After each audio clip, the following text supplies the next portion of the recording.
Raja Pedang, Jilid 9 Episode 2, karya Asmaraman S. Ho Ping Ho. Pemuda yang bermuka bodoh dan bermata sayu itu tiba-tiba melemparkan sebuah kantong di atas meja. Suaranya gemerincing dan kakek itu sambil tertawa-tawa membuka kantong. Kami tidak mengemis, hehehe, kami membeli, sahabat. Bukan hanya mata Pang Kui yang melotot lebar, juga 6 pasang mata Ang Bin Piao Tu dan kawan-kawan melebar yang dibuka oleh kakek itu ternyata berisi potongan-potongan emas dan perak. Orang tua, ikan tidak ada lagi, kata Pang Kui, masih terheran-heran. Sahabat tua, kalau tidak menjadi celaan marilah duduk makan bersama kami. Ikan di sini cukup banyak. Tiba-tiba Ang Bin Piao Tu berkata dengan ramah kepada kakek itu. Si kakek menutup lagi kantongnya, memasukkannya dalam saku baju pemuda tadi dan sambil tertawa-tawa, dia lalu maju menghampiri meja para perampok dan duduk di dekat Ang Bin Piao Tu. Pemuda tinggi besar itu duduk di sampingnya. Hehehe, kalian orang-orang mengerti aturan. Memang bertemu di jalan harus saling menyalam, tapi bertemu di meja makan harus saling menawarkan makanan. Hahaha. Tanpa malu-malu lagi kakek itu lalu, menyikat masakan ikan dan arak yang dihidangkan. Juga pemuda itu dengan gembulnya, seakan-akan dia tak pernah makan masakan sesedap itu, mencontoh perbuatan kakek tadi. Para perampok saling melirik. Diam-diam mereka mendongkol sekali karena dua orang itu, biarpun yang satu tua bangka dan kurus bongkok sedangkan satunya lagi pemuda tinggi besar, akar tetapi takaran makannya ternyata tidak berbeda, keduanya gembul sekali. Mari minum lagi, sahabat tua.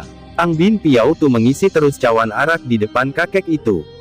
Pang Kui yang maklum akan maksud kawannya ini, sambil tersenyum juga mengisi cawan arak di depan pemuda itu, sehingga kakek dan pemuda itu tanpa mereka ketahui telah diloloh oleh kawanan perampok. Makin banyak minum arak, kakek itu makin gembira dan tertawa-tawa akan tetapi sebaliknya, pemuda raksasa itu makin pendiam. Sementara itu, para perampok makin sering saling lirik dan tersenyum-senyum karena maklum bahwa dengan umpan ikan dan arak mereka akan mendapatkan ikan besar. Yang membuat mereka mendongkol adalah dua orang itu.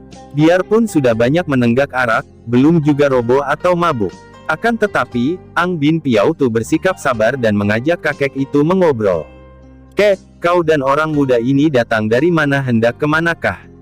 Kiranya sudah sepatutnya kita berkenalan. Hehehe, tentu saja, tentu saja. Sudah makan bersama belum saling mengenal. Aku si Tan bernama Sam, dan dia ini pembantuku bernama Hok, tidak punya si, nama keturunan, maka ku beri saja siku kepadanya, maka dia sekarang bernama Tan Hok.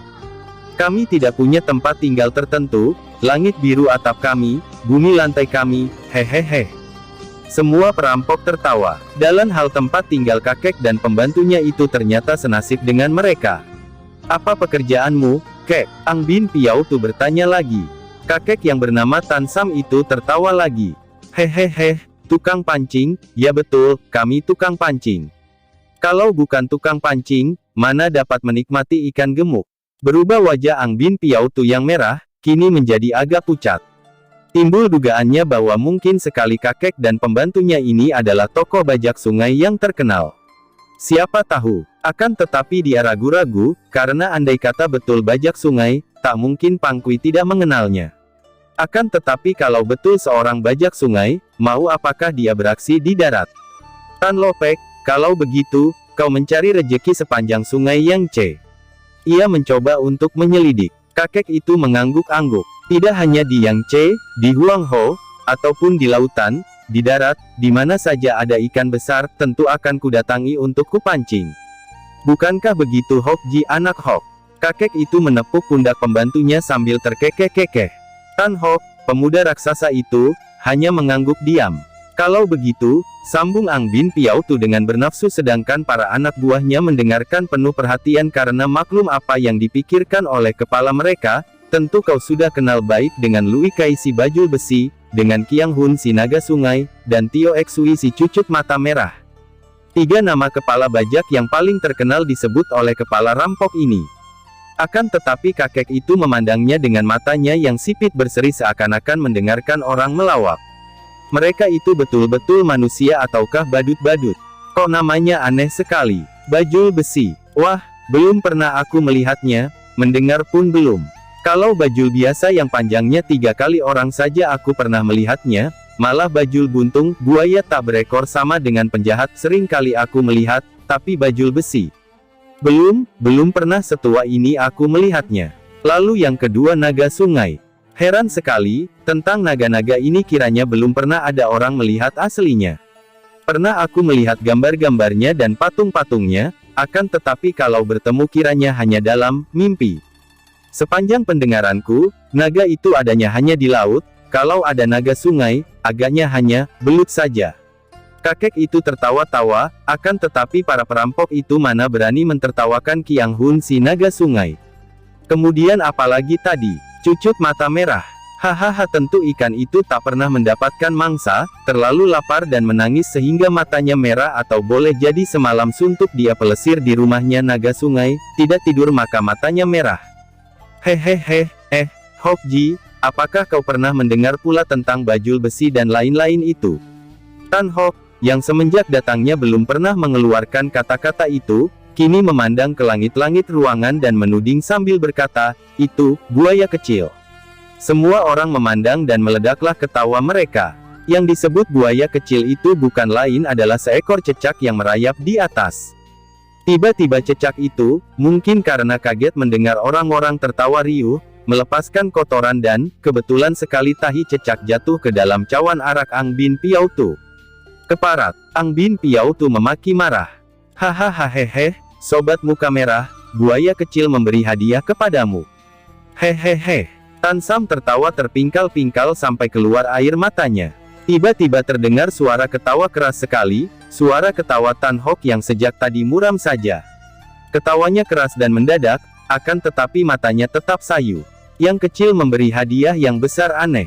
Ang Bin Piao Tu dengan marah mengambil sebatang senjata piau. Senjata ini kecil saja, panjangnya 1 dim, ujungnya runcing, kepalanya bundar dengan ronce-ronce merah. Begitu tangannya digerakkan, senjata ini melayang ke atas ke arah cecak. Aduh bagusnya, apa yang melayang itu? Si kakek menunjuk dengan jarinya ke arah piau yang melayang menyambar cecak.